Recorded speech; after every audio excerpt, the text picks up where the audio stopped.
जय हिंद साथियों, आप सभी का स्वागत है इनके लर्न लेसन्स में। आज हम लोग आधुनिक भारत में पढ़ेंगे यूरोपीय कंपनियों का आगमन। तो आइए बिना किसी देर किए इस वीडियो को शुरू करते हैं। वास्को डी गामा गुजराती पथ प्रदर्शक अहमद इब्न मजीद, क्या नाम है? अहमद इब्न मजीद की सहायता से भारत के पश्चिमी तट पर स्थित बंदरगाह कालीकट 20 मई 1498 को पहुंचा। क्या है? यहाँ पर आते हैं जो पहला पुर्तगाली जो भारत आता है वह है वास्को डी गामा। और वास्को डी गामा को रास्ता कौन बताता है? तो एक गुजराती पथ प्रदर्शक होते हैं जिनका नाम है अहमद इब्न मजीद। और उसी के सहायता से वास्को डी गामा भारत के जो पश्चिमी तट है वहाँ पर स्थित बंदरगाह, कौन सा बंदरगाह? तो कालीकट बंदरगाह पर पहुँचता है 20 मई 1498 को। उसने यहाँ पहुँचकर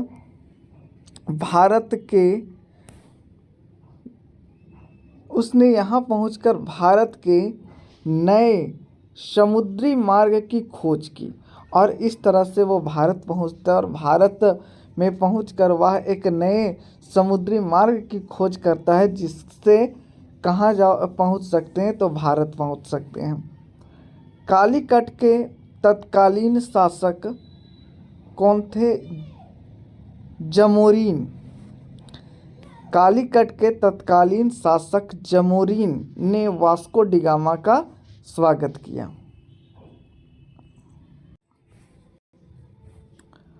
वास्को डी गामा के भारत आगमन से पुर्तगालियों एवं भारत के मध्य व्यापार के क्षेत्र में एक नए युग का शुभ आरंभ हुआ।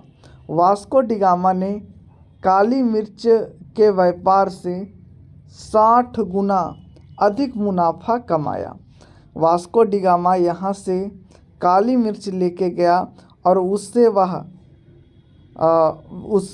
वह बेचकर 60 गुना अधिक मुनाफा कमाया, जिससे अन्य जो पुर्तगाली व्यापारी थे वो प्रोत्साहित हुए। उन्हें प्रोत्साहन मिला कि भारत में आकर अधिक से अधिक क्या किया जाए? व्यापार किया जाए।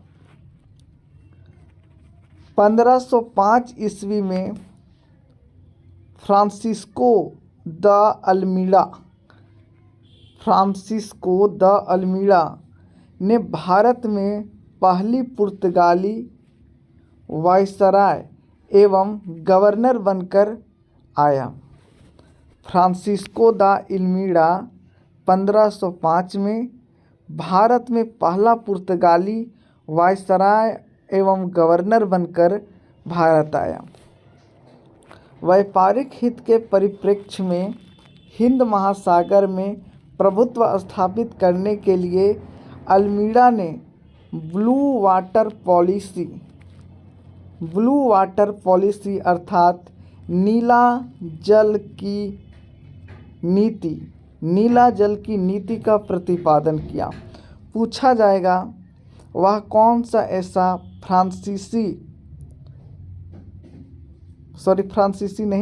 वह कौन सा ऐसा पुर्तगाली वायसराय था जिसने हिंद महासागर में व्यापारिक प्रभुत्व स्थापित करने के उद्देश्य से ब्लू वाटर पॉलिसी या नीला जल नीति का प्रतिपादन किया था? तो आंसर हो जाएगा फ्रांसिस्को द अल्मीड़ा। 1505 में कहाँ आया? भारत आया।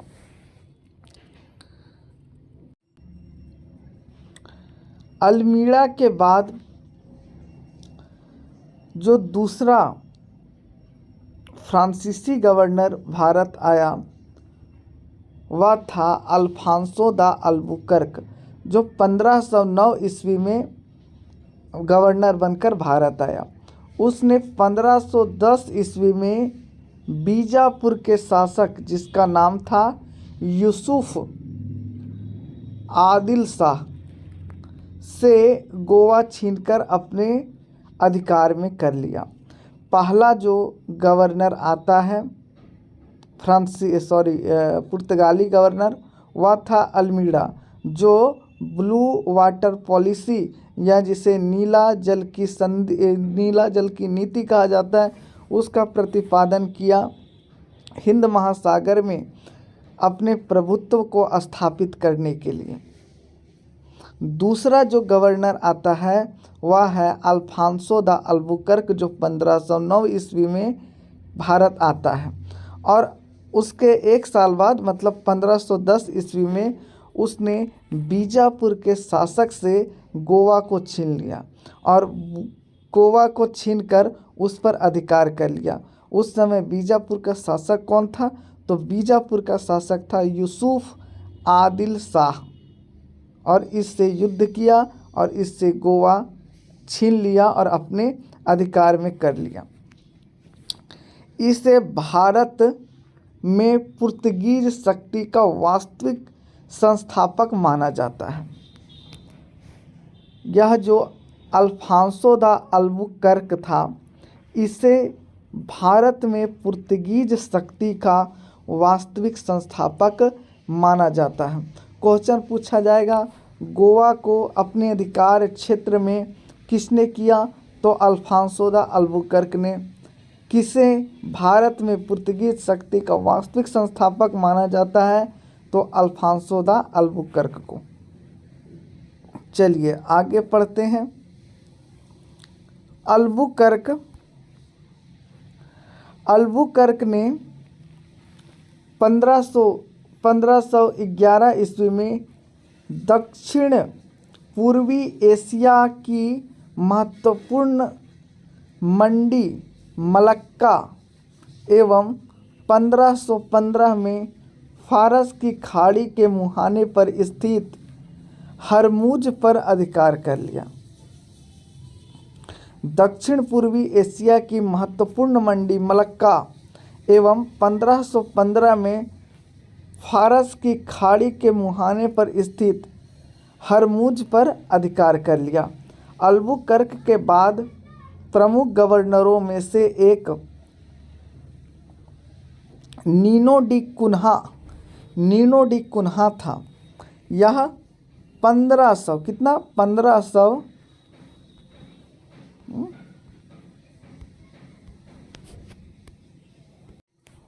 यह 1529 से 1538 ईस्वी तक गवर्नर रहा। पहला अल्मीड़ा, दूसरा अल्फांसो द अल्बुकर्क और तीसरा Nuno da Cunha. Francisco de Almeida, Afonso de Albuquerque और नीनो डी कुन्हा, ये 3 गवर्नर प्रमुख है, पुर्तगीज गवर्नर। पुर्तगाली यात्री वास्को डी गामा ने भारत के मार्ग की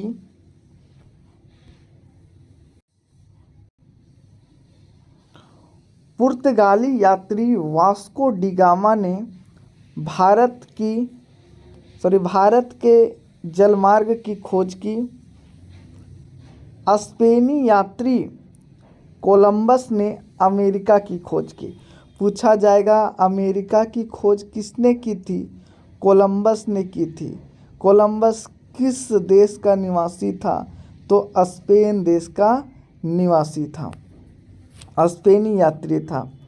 ब्रिटेन के कैप्टन कुक ने ऑस्ट्रेलिया की तथा हॉलैंड के तस्मान ने वान डीमन्स लैंड, वर्तमान में तस्मानिया तथा न्यूजीलैंड की खोज की। अमेरिका की खोज कोलंबस ने, स्पेनी यात्री। ऑस्ट्रेलिया की खोज कैप्टन कुक ने, जो कि ब्रिटिश था।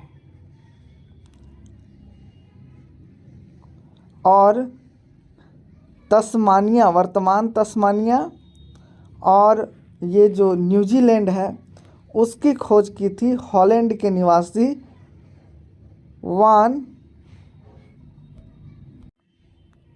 हॉलैंड के निवासी तस्मान ने। फिर से एक बार याद करते हैं। वास्को डी गामा ने खोज की भारत की, जो कि पुर्तगाली था। अमेरिका की खोज कोलंबस ने किया, जो कि स्पेनी था, स्पेन का था। ऑस्ट्रेलिया की खोज कैप्टन कुक ब्रिटिश था। न्यूजीलैंड और वर्तमान तस्मानिया की खोज तस्मान, जो कि हॉलैंड का निवासी था। याद हो गया? एकदम याद हुआ होगा। चलिए आगे देखते हैं। पुर्तगालियों के भारत में प्रथम दुर्ग, भारत में प्रथम यूरोपीय दुर्ग भी। पुर्तगालियों के भारत में प्रथम दुर्ग का निर्माण अल्फांसो द अल्बुकर्क, इस समय वह गवर्नर नहीं था, द्वारा 1503 ईस्वी में कोचीन में कराया गया था। पुर्तगालियों के द्वारा भारत में पहला दुर्ग का निर्माण किसने कराया? अल्फांसो द अल्बुकर्क ने कराया। लेकिन जिस समय इसका अल्फांसो द अल्बुकर्क ने निर्माण करवाया, कब करवाया? 1503 में कोचीन में। उस समय वह क्या था? गवर्नर के पद पर नहीं था, मतलब गवर्नर वह नहीं था।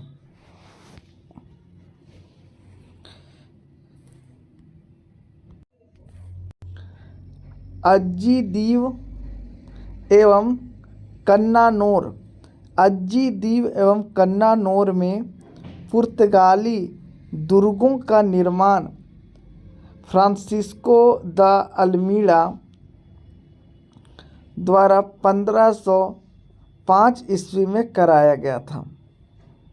पहला दुर्ग अल्फांसो द अल्बुकर्क, कहाँ? कोची में।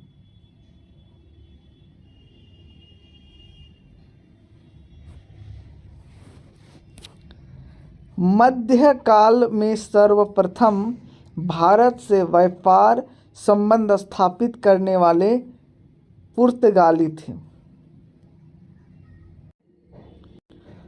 भारत में यूरोपीय व्यापारिक कंपनियों के आगमन का क्रम, सबसे पहले पुर्तगीज आए, उसके बाद डच के बाद अंग्रेज के बाद डेन, और डेन के बाद फ्रांसीसी।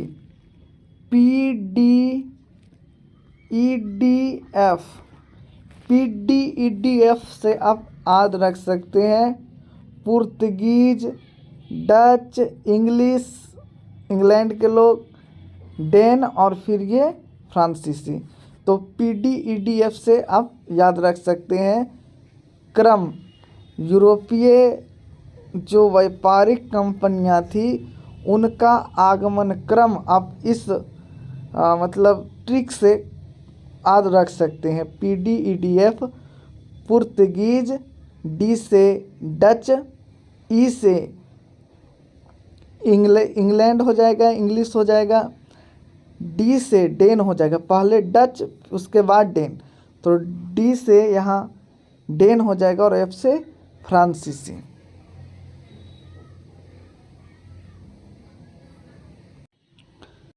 व्यापारिक कंपनियों के आगमन का क्रम पुर्तगीज, डच, अंग्रेज, डेन, फ्रांसीसी। भारत में पुर्तगाली सबसे पहले 1498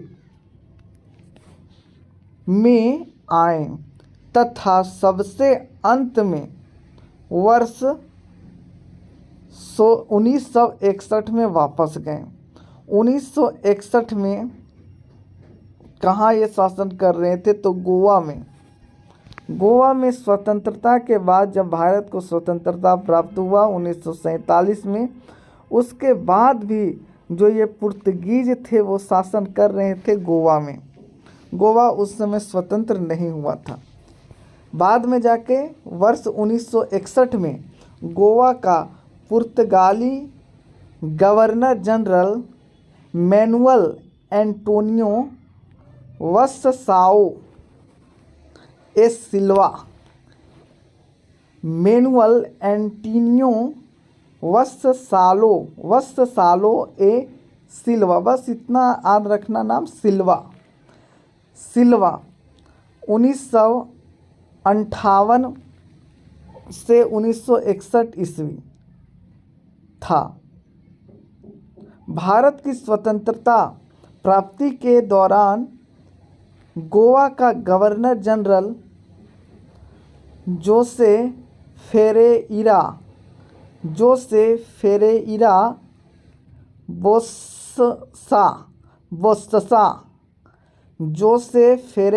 बोस्सा था।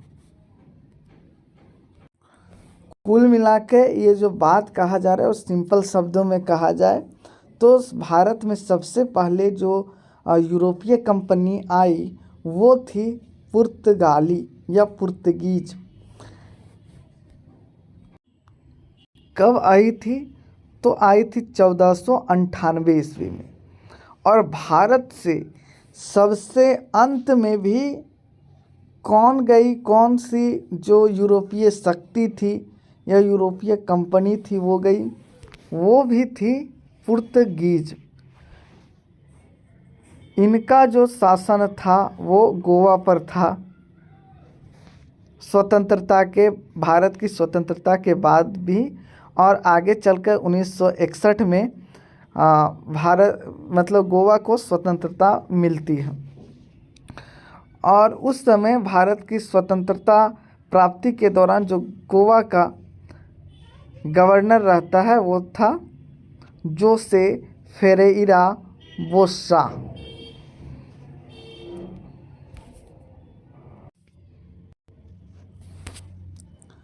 यूरोपीय शक्तियों में सर्वप्रथम पुर्तगाली व्यापारियों ने भारत में सामुद्रिक व्यापारिक केंद्र स्थापित किए। पुर्तगालियों ने 1503 ईस्वी में कोचीन में पहली फैक्ट्री लगाई। और ये फैक्ट्री किसने लगाई थी? तो ये फैक्ट्री अल्बुकर्क ने लगाई थी। पीछे भी हम लोग देख चुके हैं इसको। तथा 1505 ईस्वी में कन्नूर में अपनी दूसरी फैक्ट्री स्थापित की। पहली फैक्ट्री 1503 कहाँ? कोचीन में। पहली फैक्ट्री 1503 कोचीन के अंदर।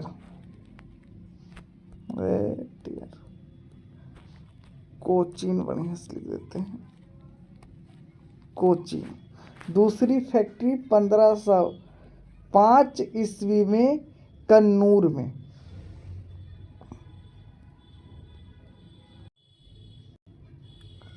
1534 ईस्वी में पुर्तगालियों ने बंगाल के शासक गियासुद्दीन महमूद शाह से बंगाल के शासक गियासुद्दीन महमूद शाह से सतगांव और चटगांव में अपनी फैक्ट्रियां स्थापित करने की अनुमति प्राप्त कर ली।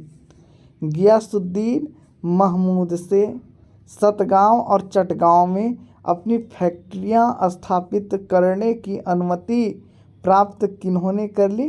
पुर्तगालियों ने कर ली।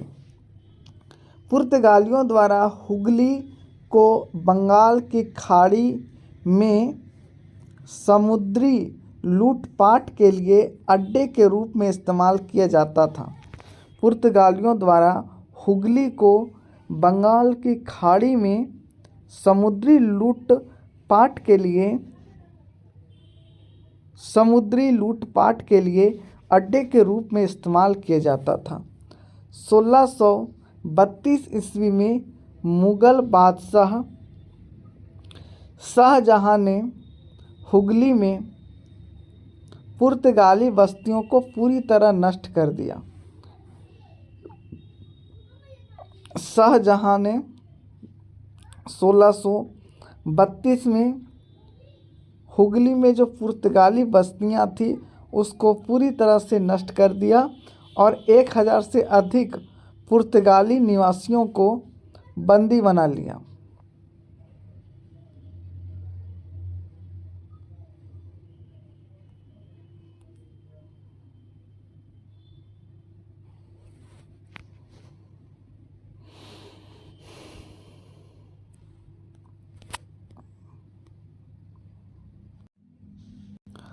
कासिम बाजार की फैक्ट्री के प्रमुख जॉब चारनोक ने अंग्रेज़ों के व्यापार केंद्र के लिए हुगली के स्थान पर सुतानुती अथवा सुतनौती कलकत्ता का स्थल को चुना। कासिम बाजार की फैक्ट्री के प्रमुख जॉब चारनोक ने अंग्रेज़ों के व्यापार केंद्र के लिए हुगली के जगह पर सुतानुती अथवा सुतनौती जो कि कलकत्ता का स्थल है इसको चुना। कोच्चि 1814 ईस्वी में ब्रिटिश उपनिवेश के तहत शामिल हुआ। 1599 ईस्वी में इंग्लैंड में एक मर्चेंट एडवेंचर्स 1599 में इंग्लैंड में एक मर्चेंट एडवेंचर्स नामक दल ने अंग्रेजी ईस्ट इंडिया कंपनी अथवा the governor and company of merchants of London trading into the East Indies की स्थापना की।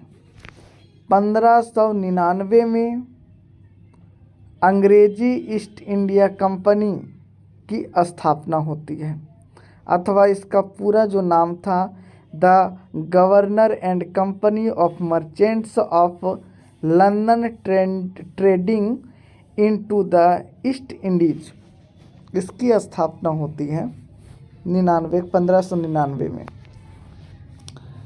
दिसंबर 1600 में ब्रिटेन की महारानी जो कि होती है एलिजाबेथ प्रथम ने इसे पूर्व के साथ व्यापार हेतु 15 वर्ष के लिए अधिकार पत्र प्रदान कर दिया।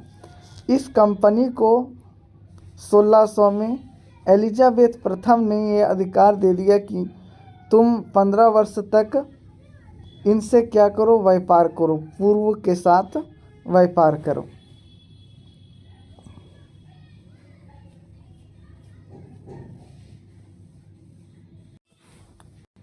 इस दौरान भारत का बादशाह अकबर था।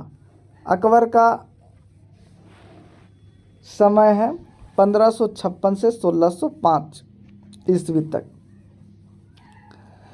लीवेंट कंपनी को 1593 ईस्वी में स्थल मार्ग से भारत में व्यापार करने का अधिकार पत्र प्राप्त हुआ था। लीवेंट कंपनी को 1593 ईस्वी में स्थल मार्ग से भारत में व्यापार करने का अधिकार पत्र प्राप्त हुआ था। जहांगीर के शासनकाल में इंग्लिश ईस्ट इंडिया कंपनी ने सर्वप्रथम 1611 ईस्वी में मछलीपट्टनम अथवा जिसे मछलीपट्टनम भी कहा जाता है, इसमें एक अस्थायी कारखाना स्थापित किया। 1613 ईस्वी में सूरत में स्थापित कारखाना अंग्रेज़ों का पहला अस्थायी कारखाना था। सूरत में डचों द्वारा फैक्ट्री 1616 ईस्वी में, जबकि फ्रांसीसियों द्वारा 1668 ईस्वी में स्थापित की गई थी। तो ये है जो अलग अलग जो यूरोपीय देश थे उनकी जो कंपनियां स्थापित की गई थी, उनका स्थान और किस वर्ष को स्थापित किया गया था, ये दिया गया है। थॉमस वेस्ट नामक अंग्रेज अधिकारी ने पुर्तगालियों को स्वाली के स्थान पर हराया था। थॉमस बेस्ट नामक अंग्रेज अधिकारी ने पुर्तगालियों को स्वाली के स्थान पर हराया था। 1661 में इंग्लैंड के सम्राट चार्ल्स द्वितीय का विवाह पुर्तगाल की राजकुमारी कैथरीन के साथ होता है। 1661 में विवाह होता है पुर्तगाल की जो राजकुमारी होती है कैथरीन, उनका विवाह इंग्लैंड के जो सम्राट होते हैं चार्ल्स द्वितीय, उनके साथ विवाह होता है। और इस विवाह में चार्ल्स को उपहार के रूप में बम्बई दिया जाता है।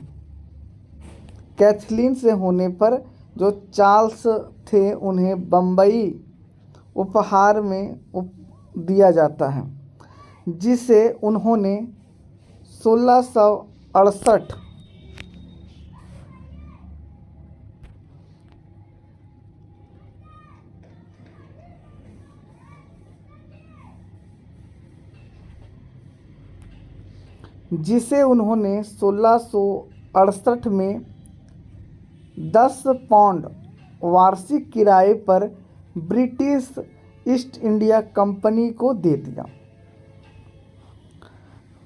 पुर्तगाल के राजकुमारी का विवाह इंग्लैंड के राजकुमार से हुआ और इंग्लैंड के राजकुमार को उपहार के रूप में बम्बई प्रांत दिया गया और उसने बम्बई को किसको बेच दिया, तो ब्रिटिश ईस्ट इंडिया कंपनी को बेच दिया 10 पाउंड वार्षिक किराए पर 1668 में।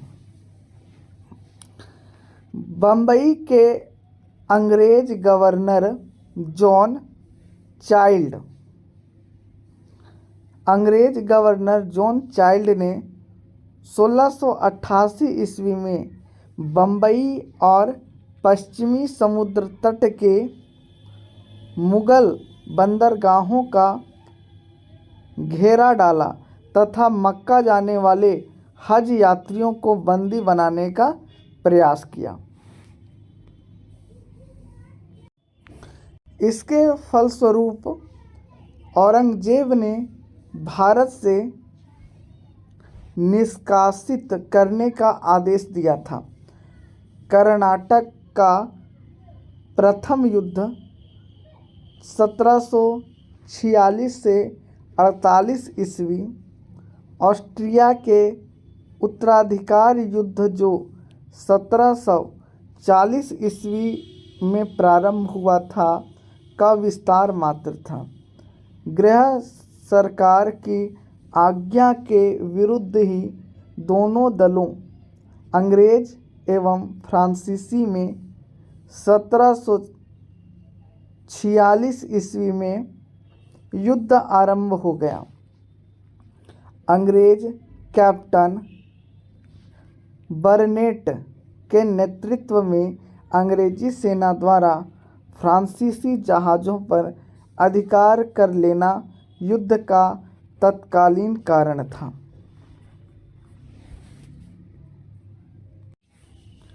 प्रथम कर्नाटक युद्ध के समय ही कर्नाटक के नवाब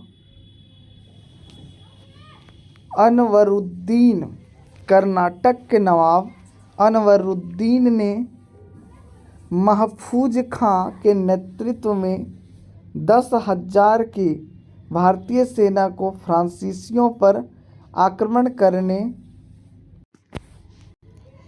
के लिए भेजा।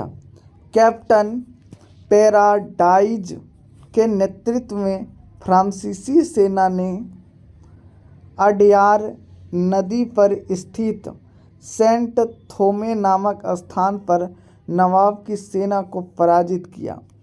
यूरोप में युद्ध बंद होते ही कर्नाटक का प्रथम युद्ध समाप्त हो गया। एक्स-ला-सापेल की संधि। एक्स-ला-सापेल की संधि ट्रीटी ऑफ एक्स-ला-सापेल 1748 ईस्वी से ऑस्ट्रिया के उत्तराधिकार का युद्ध समाप्त हो गया तथा मद्रास अंग्रेजों को पुनः प्राप्त हो गया।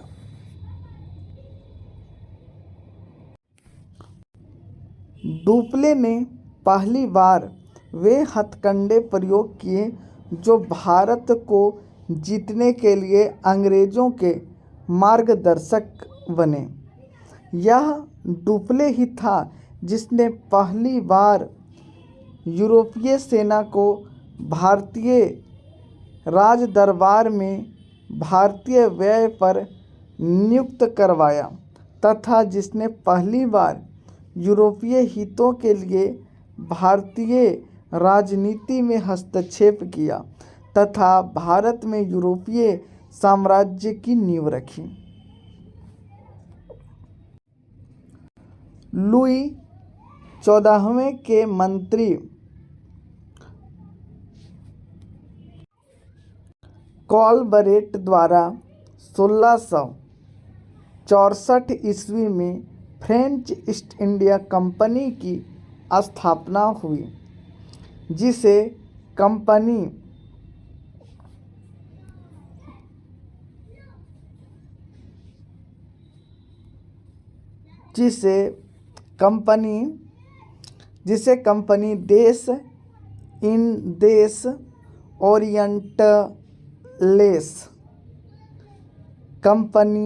देश इंडेस ओरिएंटलेस कहा गया।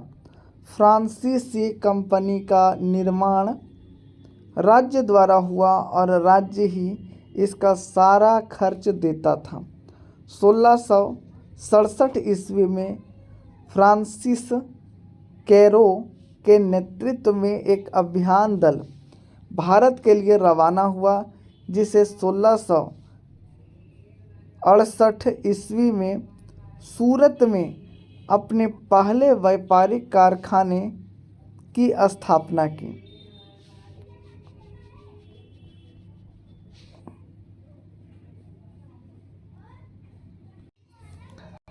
मैरकारा गोलकुंडा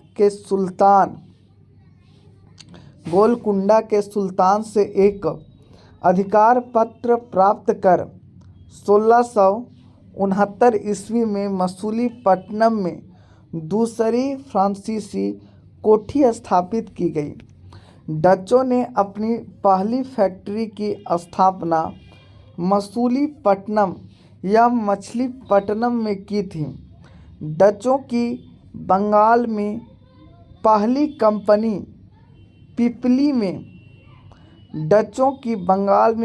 कंपनी पिपली में 1627 ईस्वी में स्थापित हुई। इसके कुछ ही दिनों बाद डच पिपली से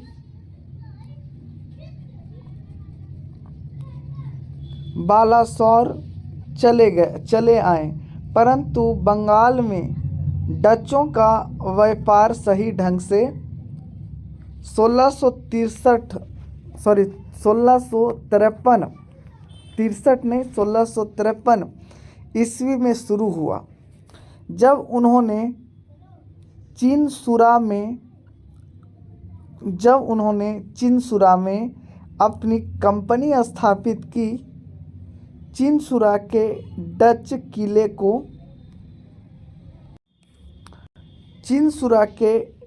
किले को गुस्तावुस फोर्ट के नाम से जानते थे। यूरोपवासियों को सर्वोत्तम सोरा और अफीम बिहार से प्राप्त होता था। यूरोपियों को सर्वोत्तम सोरा और अफीम बिहार से प्राप्त होता था। अंग्रेजी शासनकाल में बिहार अफीम उत्पादन के लिए प्रसिद्ध था। भारत में यूरोपीय शक्तियों के आगमन का क्रम इस प्रकार है: PDEDF, पुर्तगीज, डच, अंग्रेज, डेन और फ्रांसीसी। जबकि इनकी कंपनियों की स्थापना के वर्ष निम्नानुसार हैं। कंपनी स्थापना वर्ष: Estado da India Portuguese company 1498 में। Vereenigde Oost Indische company. Vereenigde Oost Indische company Dutch East India Company 1602 में। The governor and company of merchants of London trading into the East Indies. अंग्रेजी East India Company 1600 में इसकी स्थापना होती है। Dane east India company 1616 में और company देश इंडेस ओरिएंटलेस इसकी स्थापना 1664 में। ये फ्रांसीसी कंपनी होती है। तो इस तरह से हम लोगों ने कंपनी और स्थापना वर्ष देख लिया। अब इसके अगले वीडियो में इससे संबंधित जो महत्वपूर्ण प्रश्न हैं उन्हें देखेंगे। तब तक के लिए धन्यवाद।